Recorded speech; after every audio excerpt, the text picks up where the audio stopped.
दूसरे चरण की वोटिंग के लिए पीएम मोदी के बयानों ने माहौल बना दिया, तो यूपी में सीएम योगी आदित्यनाथ के बयानों ने भी गर्दा उड़ा रखा है।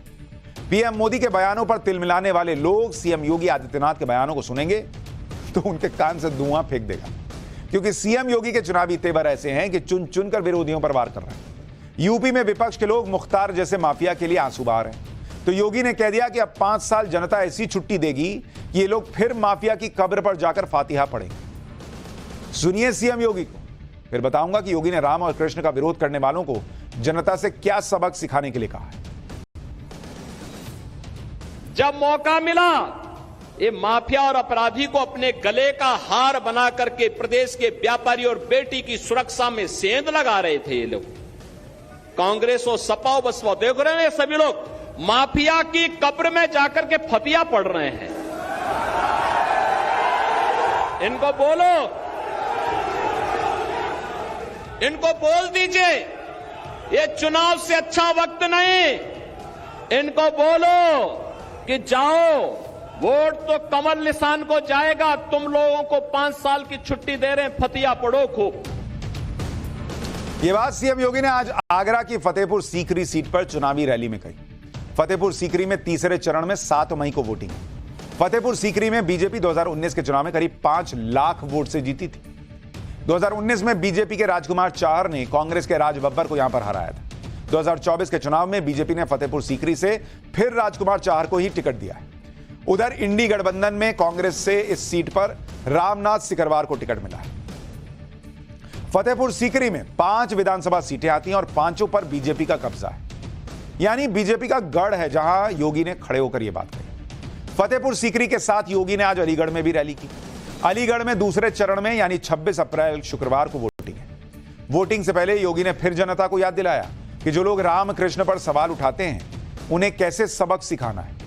सुनिए योगी जी को, फिर बताऊंगा कि दूसरे चरण के लिए अब कैसा माहौल बन गया है।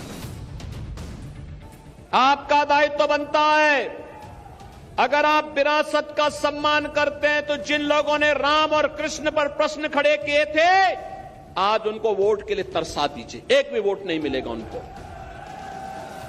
जिन्होंने विकास की योजनाओं के लिए आपको तरसाया था, जिन्होंने गंगा जल के लिए आपको तरसाया था, उनको वोट के लिए तरसा दीजिए। कह दीजिए भाई नहीं। आज सीएम योगी ने यह भी कहा कि अयोध्या काशी के बाद अब ब्रजभूमि यानी मथुरा की बारी आ चुकी है। मथुरा समेत 8 लोकसभा सीटों पर दूसरे चरण में यानी शुक्रवार को वोटिंग होगी। इन 8 सीटों में अमरोहा की सीट शामिल है। इसके अलावा मेरठ है, मथुरा, बागपत, अलीगढ़, गाजियाबाद और गौतम बुद्ध नगर और बुलंदशहर का नाम शामिल है। इन सीटों पर पिछले चुनाव के नतीजों पर अगर नजर डालें तो 2019 के लोकसभा चुनाव में बीजेपी को सिर्फ अमरोहा सीट पर हार मिली थी, जबकि 2014 के लोकसभा चुनाव में बीजेपी ने सभी 8 सीटें जीती थी। यानी दूसरे चरण में जहां मतदान है वो बीजेपी का गढ़ है। 2014 में 8 की 8 बीजेपी ने जीती और 2019 में 8 में से 7 जीती। लेकिन इस बार बीजेपी का आरएलडी के साथ गठबंधन है और अमरोहा सीट गठबंधन के तहत आरएलडी को मिली है। ऐसे में बीजेपी को उम्मीद है कि 2014 की तरह इस बार भी दूसरे चरण की सभी 8 सीटों पर वो क्लीन स्वीप कर देगी। यूपी में विपक्ष जाति का कार्ड भी खेल रहा है। इससे भी सीएम योगी ने सबको अलर्ट रहने के लिए कहा है कि अब जाति वाली राजनीति नहीं चलेगी। सीएम योगी ने जाति की राजनीति करने वालों को क्या जवाब दिया, सुनिए एक बार। हमारा नारा राष्ट्रवाद का है, जातिवाद का नहीं हो सकता है। जातिवाद के नाम पर बांटने वाले लोग देश को कमजोर करना चाहते हैं। देश को कमजोर करने वाले जो जाति के नाम पर और परिवार के नाम पर सामाजिक ताने बाने को छिन्न भिन्न करना चाहते हैं, ये देश को कमजोर करने वाले लोग हैं। इन लोगों से सावधान रहिए। और मैं फिर आपसे कहूंगा कि माफिया और अपराधी के साथ देखो, अयोध्या में रामलला का भी दर्शन करवा रहे हैं, तो माफिया और अपराधी का राम नाम सत्य है भी करवा रहे हैं। दोनों काम एक साथ चल रहा है। और ये जो अद्भुत संजोग है इसलिए है क्योंकि भारतीय जनता पार्टी की सरकार है। बहनों और भाइयों, ब्रजभूमि का भी अब नंबर आने वाला है।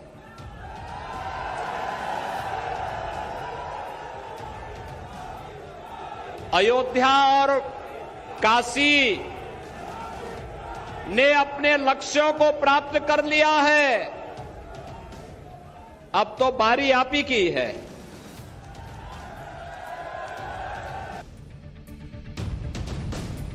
यूपी में तो सीएम योगी ने मामला पूरी तरह सेट कर दिया है बॉस, लेकिन दूसरे राज्यों में भी सीएम योगी की बड़ी डिमांड चल रही है। बुलडोजर बाबा की इमेज बना चुके सीएम योगी का किस तरह स्वागत हो रहा है, इसके लिए छत्तीसगढ़ के बिलासपुर से आई तस्वीर देखी। बिलासपुर में चुनावी रैली करने पहुंचे सीएम योगी के स्वागत के लिए बीजेपी कार्यकर्ता बुलडोजर लेकर पहुंच गए।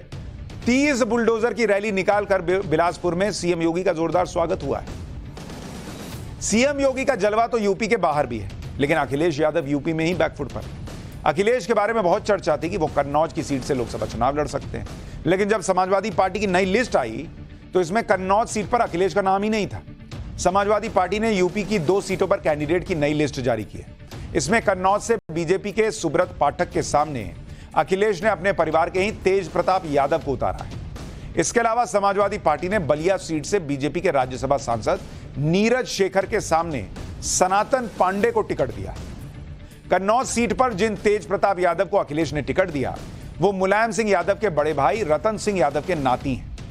तेज प्रताप यादव के पिता रणवीर सिंह की याद में ही सैफई महोत्सव होता था।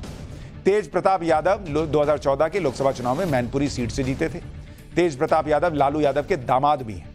लालू की बेटी राजलक्ष्मी से उनकी 2015 में शादी हुई। अखिलेश के परिवार के अब तक कितने लोगों को टिकट मिल गया है वो भी देखिए। मैनपुरी से डिंपल यादव जो अखिलेश यादव की पत्नी है, फिरोजाबाद से अक्षय यादव रामगोपाल के बेटे, बदायूं से आदित्य यादव शिवपाल के बेटे, आजमगढ़ से धर्मेंद्र यादव अखिलेश के चचेरे भाई, कन्नौज से तेज प्रताप यादव अखिलेश के भतीजे। पूरा परिवार सेट हो गया है। कन्नौज और बलिया दोनों सीटों का गणित क्या है वो भी बता देता हूं। कन्नौज लोकसभा सीट 1998 से समाजवादी पार्टी का गढ़ रहा है। कन्नौज से मुलायम सिंह, अखिलेश और डिंपल सांसद रह चुके हैं, लेकिन 2019 में बीजेपी ने कन्नौज में मुलायम सिंह परिवार का किला गिरा दिया था। 2019 में बीजेपी के सुब्रत पाठक ने डिंपल यादव को 12,000 वोट से यहां पर हरा दिया। इसी तरह से बलिया की सीट को देखिए। बलिया पूर्व प्रधानमंत्री चंद्रशेखर का गढ़ रहा है, जो यहां से 8 बार सांसद रहे। चंद्रशेखर के बेटे नीरज शेखर यहां से 2 बार समाजवादी पार्टी के सांसद रहे। लेकिन मोदी लहर में बीजेपी ने 2014 और 2019 में पहली बार बलिया जीता। 2024 में बलिया में बीजेपी ने मौजूदा सांसद वीरेंद्र सिंह मस्त का टिकट काटा।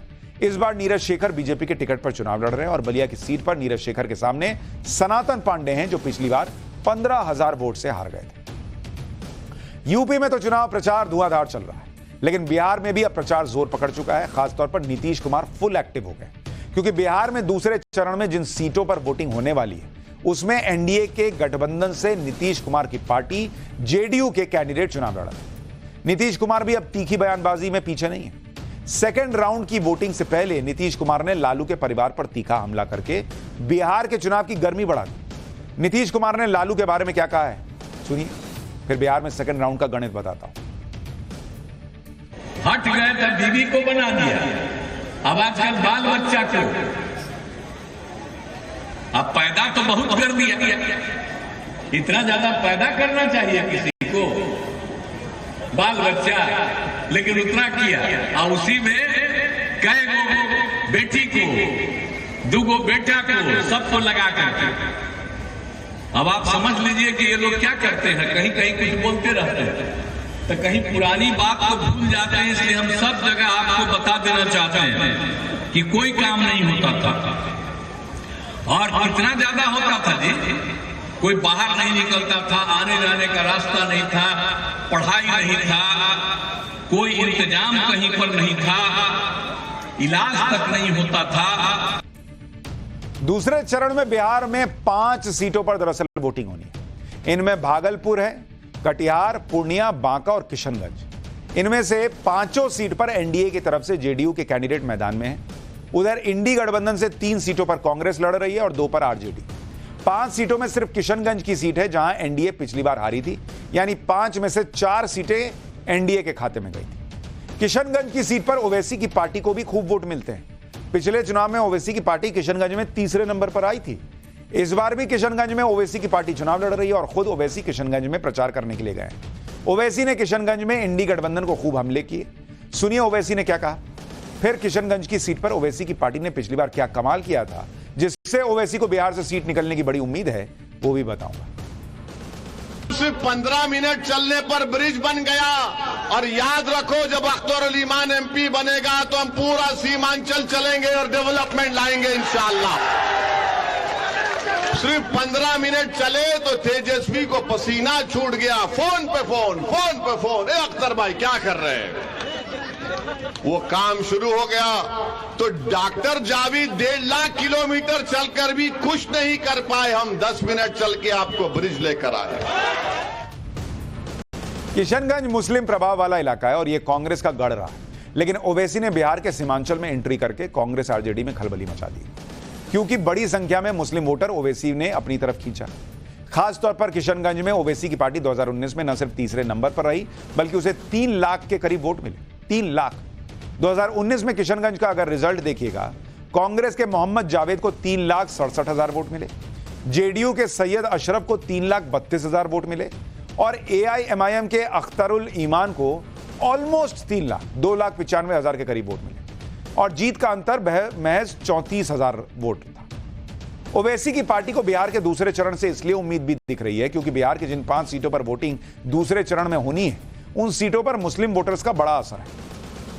जैसे अगर आप देखेंगे कि बिहार की इन 5 सीटों पर मुस्लिम वोटर्स की क्या संख्या है, मुस्लिम वोटर्स आपको यह बता रहा हूं, बिहार का सेकंड फेज में जहां पर वोटिंग होनी है।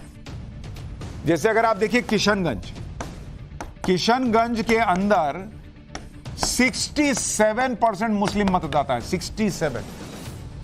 इसके अलावा आप देखिए कटिहार, यहां पर 38% मुस्लिम वोटर है, 38%। भागलपुर, यहां पर देखिए, यहां पर भी करीब 15% मुस्लिम वोटर है। बांका में 10 से 15% के करीब बीच में मुसलमान वोटर कहा जाता है, यानी यहां पर अच्छी खासी संख्या है मुस्लिम वोटर्स की। इस इलाके में इंडी गठबंधन के लिए सिर्फ ओवैसी बड़ी टेंशन नहीं है। इंडी गठबंधन में खुद अलग अलग सीटों पर अंदर ही अंदर लड़ाई चल रही है। जैसे पूर्णिया की सीट पर सबको पता है कि आरजेडी से बीमा भारती चुनाव लड़ रही, जबकि कांग्रेस के पप्पू यादव अब यहां निर्दलीय चुनाव लड़ रहे हैं। पप्पू यादव की दावेदारी ने तेजस्वी यादव की टेंशन बढ़ा दी। तेजस्वी यादव आज पूर्णिया में प्रचार करने पहुंचे और पप्पू यादव को निशाने पर लिया। तेजस्वी यादव ने इशारों में कह दिया कि पूर्णिया में पप्पू यादव की जीत का मतलब होगा कि एनडीए की जीत होगी। पहले तेजस्वी यादव को सुनिए, फिर दिल्ली में कैंडिडेट्स को लेकर कांग्रेस के अंदर कैसे बवाल मच गया, कन्हैया कुमार को लेकर क्या हुआ, यह भी बताऊंगा।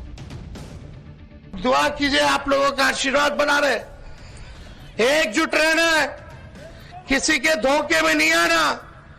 ये कोई एक व्यक्ति का चुनाव नहीं है, ये 2 धारा, या तो एनडीए या तो इंडिया, या तो एनडीए या तो इंडिया की लड़ाई है। या तो आप इंडिया को चुनो, और इंडिया को अगर नहीं चुनते हो बीमा भारती को, तो आप एनडीए को चुन रहे हो। साफ बात है। मतलब उनके कहने का मतलब यह है कि अगर आप पप्पू यादव को वोट दे रहे हो तो मतलब नरेंद्र मोदी को वोट जा रहा है, अगर बीमा भारती को नहीं चुन रहे हो। इंडी गठबंधन के अंदर यह लड़ाई सिर्फ बिहार की बात नहीं है।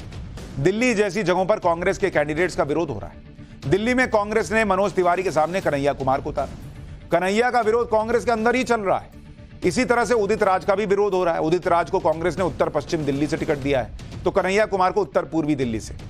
दिल्ली में कांग्रेस को आम आदमी पार्टी के साथ गठबंधन के तहत 3 सीटें मिली। आज दिल्ली कांग्रेस के दफ्तर में कांग्रेस के तीनों कैंडिडेट्स की प्रेस कॉन्फ्रेंस थी, लेकिन प्रेस कॉन्फ्रेंस से पहले कांग्रेस दफ्तर में जुटे कार्यकर्ताओं ने उदित राज और कन्हैया कुमार को बाहरी बताते हुए उनकी उम्मीदवारी का विरोध शुरू कर दिया। लोकसभा चुनाव के बीच बंगाल से भी एक बड़ी खबर है। पश्चिम बंगाल की सीएम ममता बनर्जी को आज बड़ा झटका लग गया। बंगाल में जो शिक्षक भर्ती घोटाला था, आज कलकत्ता हाईकोर्ट ने उस पर बड़ा आदेश दिया। हाईकोर्ट ने साल 2016 में जिन शिक्षकों को नौकरी मिली थी, उन सबको रद्द करने का आदेश दिया। लोकसभा चुनाव के बीच में हाईकोर्ट का यह फैसला ममता सरकार की मुसीबत बढ़ा सकता है, क्योंकि बीजेपी ने इस मामले में ममता बनर्जी पर हमले तेज कर दिए और ममता बनर्जी से इस्तीफा मांग लिया।